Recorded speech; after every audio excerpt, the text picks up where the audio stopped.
تیسرے نمبر پہ جو جس کو سب سے بڑا گناہ حدیث میں کہا گیا ہے، یہ جو آپ سے عرض کر رہا ہوں نا، نمبر لگا کے اس میں یہ نیت کر لیں کہ ان تمام گناہوں سے انشاءاللہ رمضان میں توبہ کریں گے، کیونکہ یہ چھوٹے گناہ نہیں ہیں، یہ بڑے بڑے گناہ ہیں۔ بڑا گناہ کی تعریف یہ ہے کہ جس پر جہنم کی وعید ہو، جہنم کی آگ۔ چھوٹی موٹی خطاؤں کے بارے میں تو اللہ نے فرمایا ہے کہ میں ویسے ہی معاف کر دوں گا، نمازوں سے معاف ہو جاتی ہیں۔ آپ نماز پڑھنے آتے ہیں، فجر پڑھی آپ نے، عشاء سے فجر کے درمیان جو چھوٹی موٹی خطائیں ہوں گی وہ اللہ ویسے ہی معاف کر دیتے ہیں۔ کبیرہ گناہ جو ہے وہ سچی توبہ کے بغیر معاف نہیں ہوتے، اللہ کا قانون یہ ہے۔ تیسرے نمبر پہ جو سب سے بڑا گناہ ہے وہ ہے والدین کی نافرمانی کرنا۔ اللہ کے رسول صلی اللہ علیہ وسلم سے پوچھا گیا تمام کبیرہ گناہوں میں سے بھی بڑے گناہ کون سے ہیں، تو اس میں آپ نے نماز کے بعد عقوق الوالدین یعنی والدین کو ستانا، والدین کو پریشان کرنا، یہ بھی بہت بڑا جرم ہے۔ اور حدیث سے ثابت ہے کہ جو شخص والدین کو دنیا میں ستاتا ہے، روایات میں آتا ہے کہ گناہوں کی سزا آخرت میں ملے گی، لیکن بعض جرائم ایسے ہیں کہ جن کی سزا اللہ دنیا میں بھی دیتے ہیں، آخرت میں تو ملے گی، دنیا میں بھی، ان میں والدین کو ستانا بھی ہے۔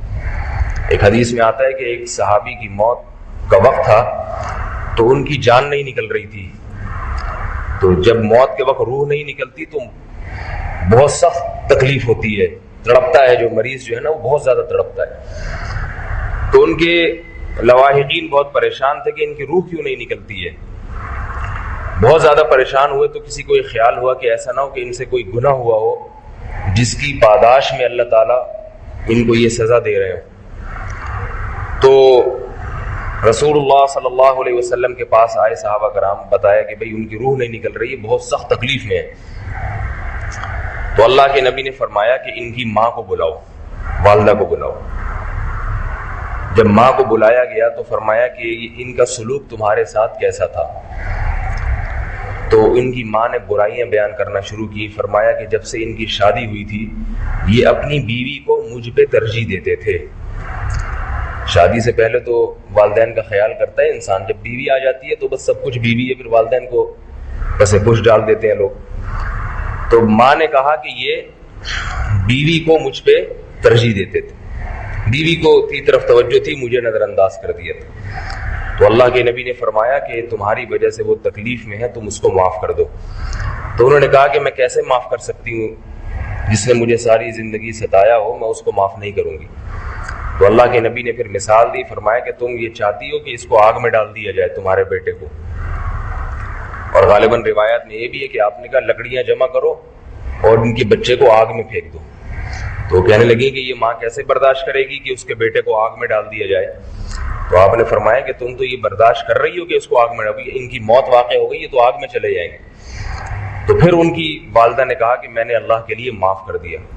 حدیث میں آتا ہے کہ اللہ کے نبی کو تسلی نہیں ہوئی، آپ نے فرمایا کہ جاؤ جا کے دیکھو ان کی روح نکلی ہے یا نہیں نکلی، یعنی اگر روح نکل گئی تو اس کا مطلب ہے دل سے معاف کیا ہے، اگر نہیں نکلی تو اس کا مطلب ہے اوپر اوپر سے معاف کیا ہے۔ تو جب جا کے دیکھا تو پتہ چلا ان کی روح پرواز کر چکی تھی۔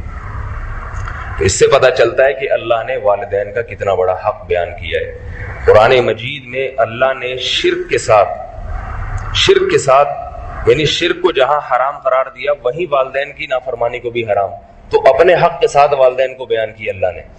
فرمایا وَوَصَّيْنَا الْإِنسَانَ بِوَالِدَيْهِ، پھر والدین کے لیے اللہ نے وصیت کا لفظ استعمال کیا ہے۔ دو الفاظ آئے ہیں، قضاء کا اور وصیت کا۔ عام حکم جب کوئی دیا جاتا ہے تو امرا، کہ اللہ تمہیں حکم دیتا ہے، اللہ تمہیں آرڈر دیتا ہے، لیکن جہاں والدین کے حقوق کی بات آتی ہے تو اللہ وصیت کہتے ہیں بہت تاکید سے۔ وصیت کون کرتا ہے؟ جو مر رہا ہوتا ہے، دنیا سے جا رہا ہوتا ہے، وہ وصیت کر کے جاتا ہے، کیونکہ وہ چھوٹی موٹی بات بیان نہیں کرتا، اس وقت بہت اہم بات۔ تو اللہ نے وصیت کا لفظ استعمال کیا کہ ہم نے تمہیں وصیت کر دی ہے کہ ماں باپ سے، والدین سے تم نے اچھا سلوک کرنا ہے۔ اور ایک جگہ فرمایا قضا ربک الا تعبدوا الا ایاہ وبالوالدین احسانا، تیرے رب نے یہ فیصلہ کر دیا ہے، اور فیصلہ کیا؟ بالکل اب اس میں رد و بدل نہیں ہو سکتا کہ تم نے اللہ کے ساتھ کسی کو شریک نہیں کرنا اور والدین کے ساتھ اچھا سلوک کرنا ہے۔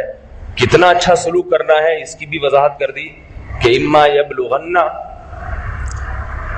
یبلغن عندک الکبر احدہما او کلاہما فلا تقل لہما اف ولا تنہرہما، کہ دونوں بوڑھے ہو جائیں یا دونوں میں سے ایک بوڑھا ہو جائے تو پھر تم نے ان کے سامنے اف نہیں کرنا ہے۔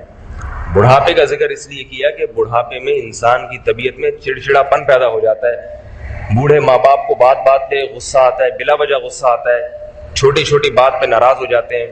تو اللہ نے فرمایا کہ اب اس بڑھاپے میں تم نے ان کا خیال کرنا ہے، ان کے سامنے اکڑ نہیں دکھانی۔ اگر وہ جھڑکتے ہیں، وہ ڈانٹتے ہیں، تو تم نے آگے سے ڈانٹنا نہیں ہے، بلکہ ان کے سامنے اف نہیں کرنا، ولا تنہرہما، ان کو جھڑکنا نہیں۔ جیسے افسر اپنے ملازم کو کسی بات پہ جھڑک دیتا ہے نا توہین سے، تو تم نے اپنے والدین کو جھڑکنا نہیں ہے۔ اور وخفض لہما جناح الذل من الرحمہ، رحمت سے ذلت کے بازوؤں کو ان کے سامنے جھکا کے رکھنا ہے۔ اور فرمایا اتنا بھی کافی نہیں ہے، اس سے بھی حق ادا نہیں ہوگا، بلکہ ساتھ ساتھ ان کے لیے دعا بھی مانگنی ہے۔ وہ کیا ہے؟ وقر رب ارحمہما کما ربیانی صغیرا، کہ اللہ جیسے بچپن میں انہوں نے مجھ پہ رحم کیا، شفقت کی، تو تو ان پر اسی طرح سے رحم اور شفقت کر، تو ان کو ان کا بدلہ دے جو انہوں نے مجھ پہ بچپن میں احسان کیا۔ تو اس لیے بھائی اس کی طرف توجہ دینی چاہیے۔ آج جو ہے نا یہ بالکل نوجوانوں میں ختم ہو گیا، یہ ذرا سی بات پہ باپ کوئی ڈانٹ دے تو یہ بھی آگے سے جواب دے دیتے ہیں، ماں ڈانٹ دے تو یہ بھی جواب دے دیتے ہیں آگے سے۔ فقہاء نے مسئلہ بیان کیا ہے، حدیث سے ثابت ہے یہ کہ نفل نماز میں اگر کوئی مشغول ہے، والدین میں سے کوئی بھی اسے پکارے تو اسے چاہیے کہ نماز توڑ کے جواب دے۔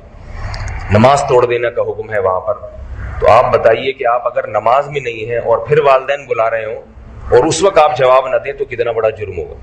گھروں میں آج دیکھتے ہیں کہ ماں پکار رہی ہے بیٹی کو، بیٹی جواب ہی نہیں دیتی، ٹی وی دیکھ رہی ہے، موبائل میں لگی ہوئی ہے۔ یہ موبائل جو ہے نا یہ جہنم، یوں سمجھے کہ قیامت کے دن آگ کا ٹکڑا ہوگا جس طریقے سے استعمال کیا جا رہا ہے۔ کوئی بڑا، کوئی دادا، کوئی گھر کے بڑے بلا رہے ہوتے ہیں، بچی کو ایس ایم ایس سے فرصت ہی نہیں ملتی، لگی رہتی ہے سارا دن کمبل میں جو ہے نا رضائی میں گھسی ہوئی موبائل کا۔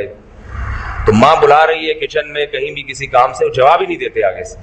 باپ بلا رہا ہے، جواب ہی نہیں دیتے آگے سے، ٹی وی کے سامنے بیٹھے ہیں، موبائل پہ لگے ہوئے ہیں، کمپیوٹر پہ بیٹھے ہوئے ہیں۔ تو یہ جرم ہے۔ ماں باپ میں سے کوئی ایک پکارے، وہ کام آپ کریں یا نہ کریں یہ تو بات کا مرحلہ ہے، لیکن ہاں یا نہ میں جواب ضرور دیں ان کو، یہ ان کا حق ہے۔ اور فقہاء نے بیان کیا کہ ماں باپ کے جو حقوق ہیں تو والدین کے بھی وہی حقوق ہیں، یعنی والدین کے والدین کون ہیں؟ دادا دادی اور نانا نانی، ان کا بھی وہی حق ہے۔ ان کو بھی نماز میں اگر پکاریں تو توڑ دینی چاہیے نماز، تو ان کا بھی وہی حق ہے۔ البتہ ایک اللہ نے آپشن رکھا ہے اس میں، ایک سہولت کر دی، کیونکہ والدین کے ساتھ رہنا بہت طویل عرصے ہوتا ہے، تو اس لیے بعض دفعہ انسان غصے سے مغلوب ہو کر کبھی کبھار الٹی سیدھی بات زبان سے نکال دیتا ہے۔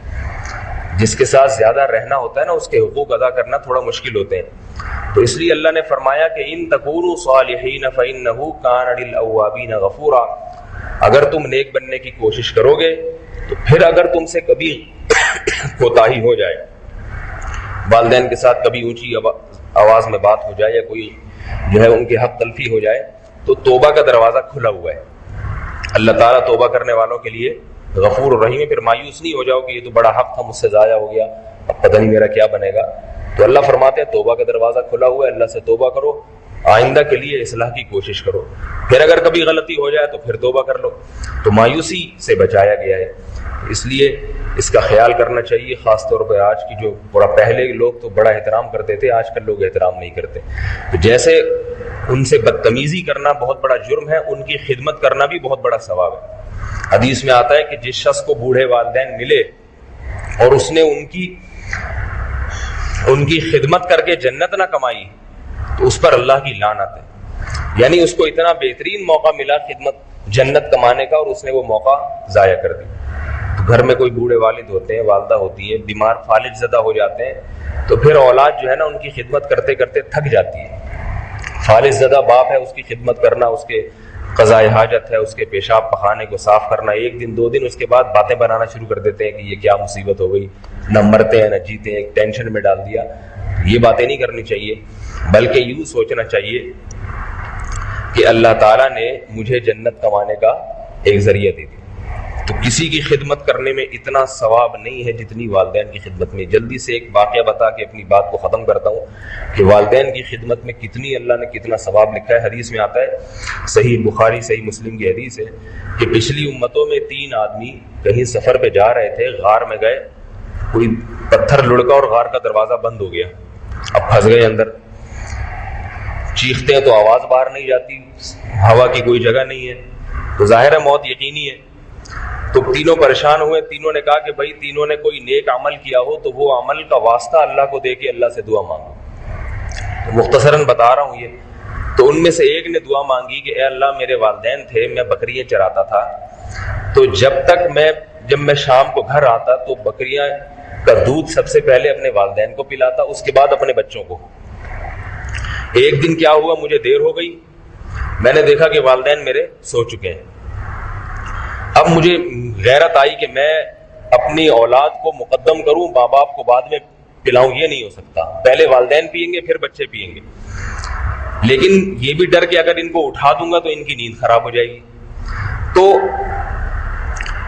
میں نے کیا کیا کہ دودھ کا پیالہ لے کے پوری رات والدین کے سرہانے کھڑا رہا ہوں، پوری رات، کہ اگر یہ رات کے کسی بھی حصے میں ان کی آنکھ کھل جاتی ہے تو میں ان کو دودھ پلا دوں۔ کہہ رہے یہاں تک، اور بچے میرے پاؤں سے